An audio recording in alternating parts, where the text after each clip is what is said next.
চীন কিভাবে পুরো পৃথিবীর ফ্যাক্টরি হয়ে গেল?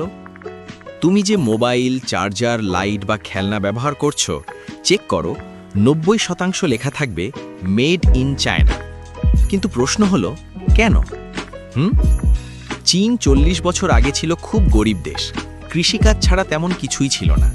কিন্তু আজ তারা বানায় আইফোন, ড্রোন, কার, ল্যাপটপ, সব কিছু। চীন সবচেয়ে বড় শক্তি হলো সস্তা কিন্তু দক্ষ শ্রমিক। একজন শ্রমিক দিনে 10-12 ঘন্টা কাজ করে আর খুব কম বেতনে।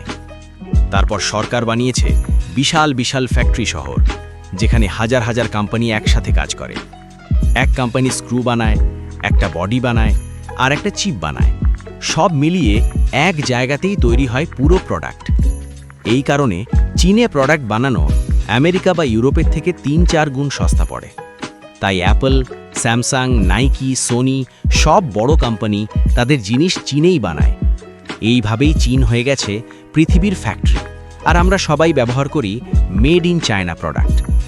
তুমি কি জানতে ছিলে এটা? আর তুমি কি মনে করো, বাংলাদেশও একদিন চীনের মতো হতে পারবে?